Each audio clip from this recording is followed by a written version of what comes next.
Yeah, Dave, I think I saw you with Candlebox on 1998 or 99. It was on the Happy Pills tour. Cool. It was in Cleveland at the Odeon. And I had seen Candlebox a bunch before then, but that was the best show I ever saw with them.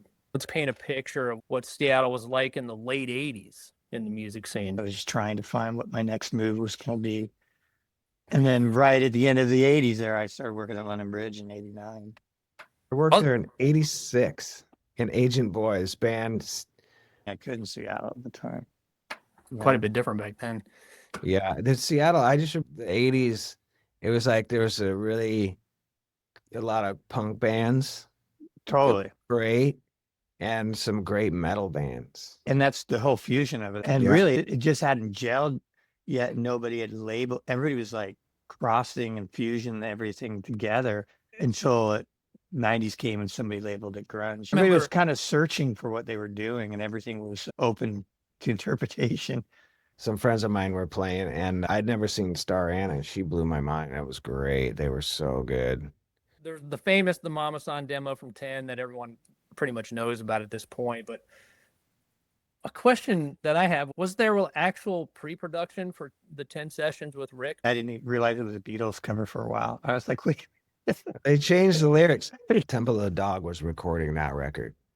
Yeah. At that time. So yeah, Live made it onto 10 from that session. Release was done just completely off the cuff. We just started. That developed like that. And then I'd be cleaning up. I'd go out there and sit on that piano bench and play it because it would not plugged in. I'd be playing it and it rang like a piano.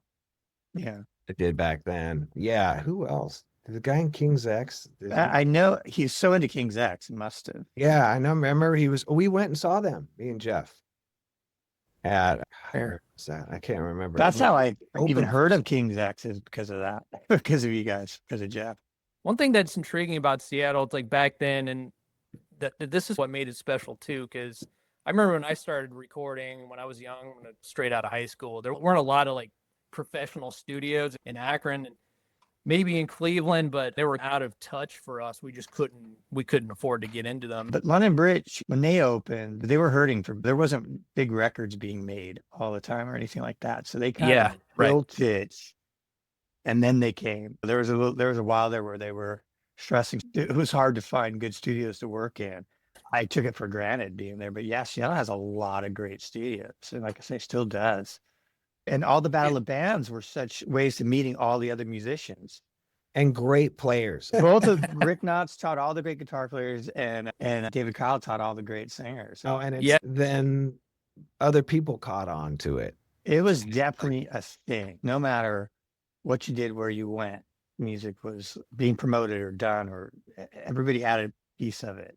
Right. If there wasn't a place to play, you made a place to play. Yeah. What sucks for me is I was born like five years too early. He said that one took 46 takes, and I was like, "What the fuck?" I was always stoned, and maybe more than that. But I was always high, and I was very like up and down. And so the even flow, I think we did it on the demo.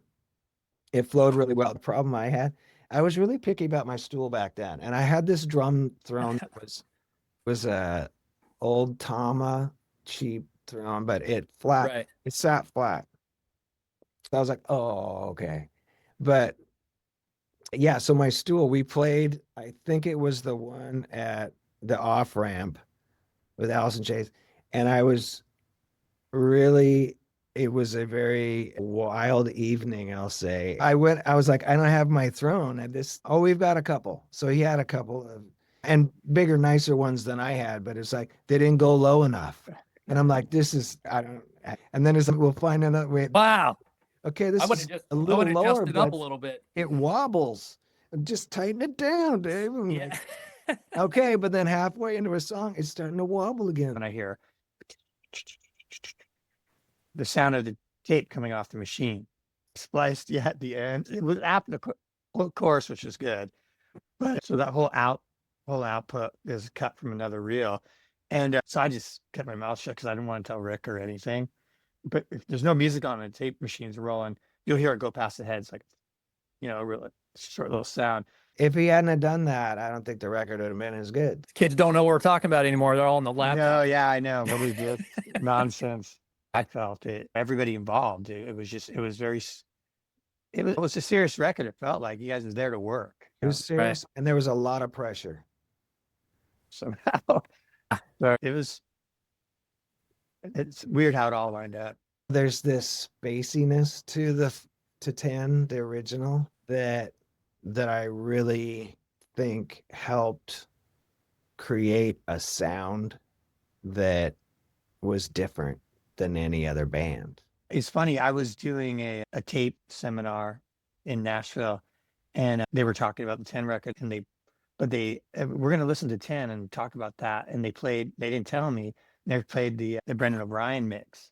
And I'm listening to it totally not knowing, and I'm going, because I hadn't listened to the record in a long time. Unless it's on video somewhere or something.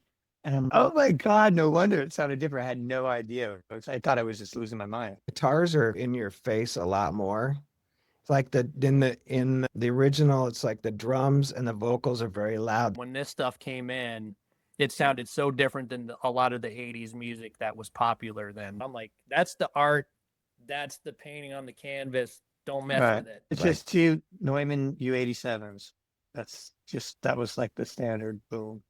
If I'm remembering correctly from the pictures, that room, nothing sounds like that room. I can't remember the guy's name who designed it, but like I said, he's a British guy, and he designed Little Mountain room up in Vancouver. The trinity there of the room, board, and the tape deck was. I was thinking part too, of musicians. alternate mixes. So I did a whole mix of the Dirt record that we recorded. Dang, you did the whole record? Just to cassette. Now I looking back, I'm like, and Mike, like I said, he'd call me over different times of the years and like, can you get me a copy? I'm like, Mike, you got to understand. I just made it to one cassette and gave it to you. I wish I had pictures of, I remember when you guys were recording, I'd have all Eddie's lyrics spread all across the desk. What song are timpanis on? Oceans. Oh, yeah. Okay. Man, I never really made that connection before. I'm going to have to go back and listen to that on headphones. And some rototoms. No. When I recorded at London Bridge, I had rototoms in '86 with Rick Fisher.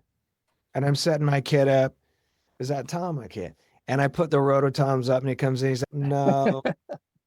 I'm like, dude, yeah, come on. That's my sound. That's my sound.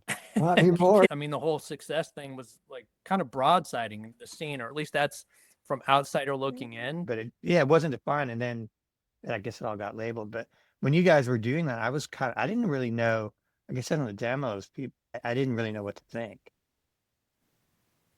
Yeah. It was different.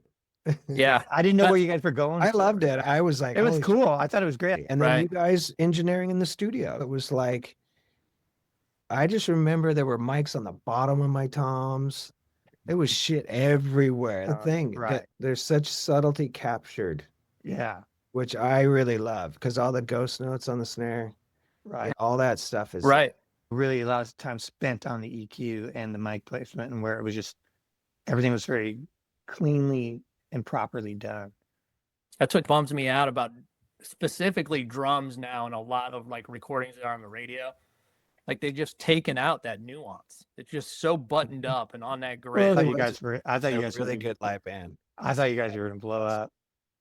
And I remember when we were trying to get a deal, we went to New York, LA, and most major labels were like, this is great.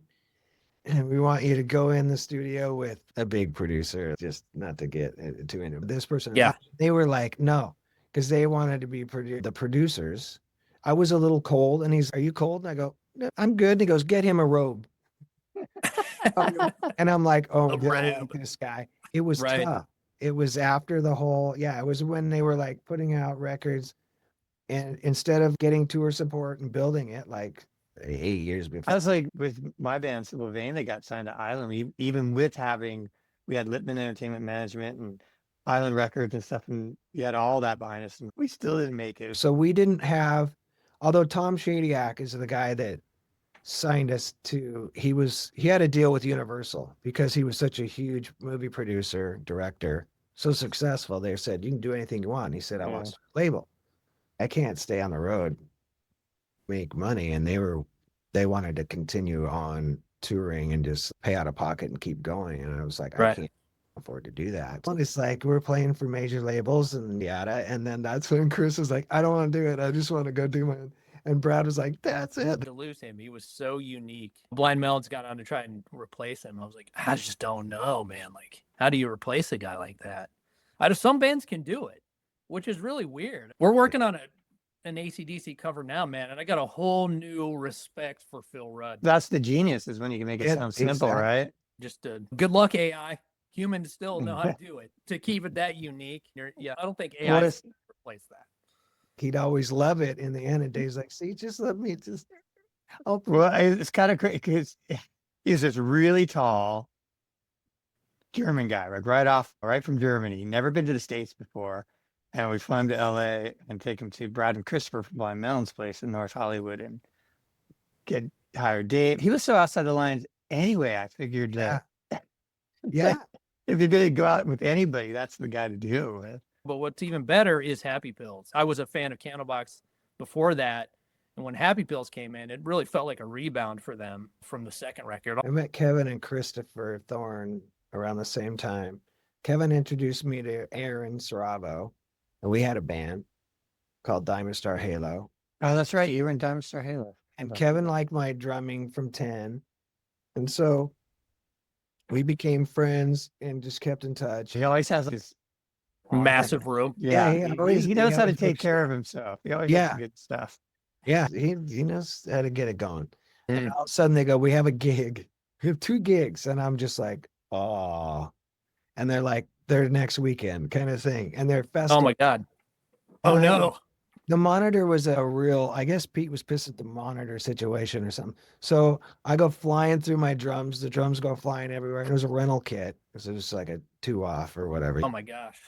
Drums go flying. Pete got all pissed off at the Monitors, took the drums, started throwing them around, knocked over like stacks of Marshalls or whatever, trashed all the gear. And I remember that show. That's when we went gold and they came out with the gold plaques and stuff. I was like, that is right. That did happen. And I was like, man, I saw a little bit of rock and roll history there. But I think tickets were like $8.50. It was totally such a cool show to see when you're 16, 17 years old. But it was awesome that you remembered that. Dave, you recently posted on Instagram a session. It was just probably like last week that I caught. And it was a picture of you in a studio with Eddie Kramer. What was that session? I just thought that was badass. I was like, whoa, you worked with Eddie Kramer. The gear, like to the ceiling. You had to step over. And I took a picture of it, and it was like a month later, he was on the cover of Mix magazine. So Eddie Kramer's get a band together and bring them into the studio. That's the best way for everybody to learn. Yeah. In my house. And I'm taking all these pictures. I had him sign my Jimi Hendrix album. And he's got this brick-like thing covered in. Oh, my God. It looks, I'm just like, isn't that just a brick covered in tinfoil? Isn't it? Like it was lead. I'm going to get lead poisoning. And were you doing the mic trick, which is if you're up there, there's the hallway that goes up to the roof. And if you put a mic in there, you get this huge drum sound. And he said, you want to hear what I'm doing? And I know who this is. Yeah, right. You're like, yeah. I'm like, sure. And so we go into Studio B. I'm by myself in Electric Lady, Hendrix. Yeah. Facing the back of Eddie Kramer at the board while I'm hearing Jimi Hendrix's voice, like being soloed up, talking on these outtakes. That's amazing. Manifest Love. Where's that coming from? What are you doing with that? What are your plans for with that? Just having fun? I'm just fucking around.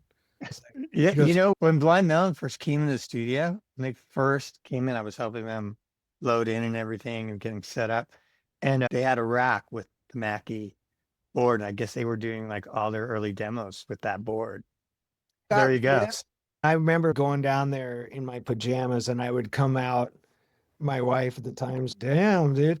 And my son, he got offers, but he turned them down because he's put his stuff out by himself. So he gets all this dough. And I was like, really? That's cool. Maybe I'll do that just for fun, just to put something out. Right.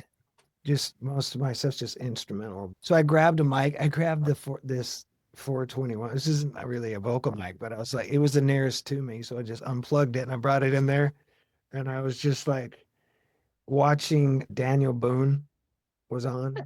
And That's how you end up doing Awesome. something that everybody now wants to copy, because it's like they think you did it all on purpose. I retired for about 6 months and I'm like, this sucks. Yeah, nobody I can't retires. really afford to retire anyway. Nobody retires. Well, what if this song's a hit, man? My ex-wife works for Gibson, so she Hooking you up. I got a Les Paul 68 reissue custom. Ooh, nice. Yeah, it's nice. Buying Awesome. guitars and messing around with that stuff too. So that's really fun to hear that you're just tinkering Yeah. around. I'm doing the same thing. There's no rules. I could just make beats Right. and sounds and sound design and Dude, all Yeah, this do I love whatever all I this want. stuff. It's always, it's constant negotiation. That's what I'm always doing with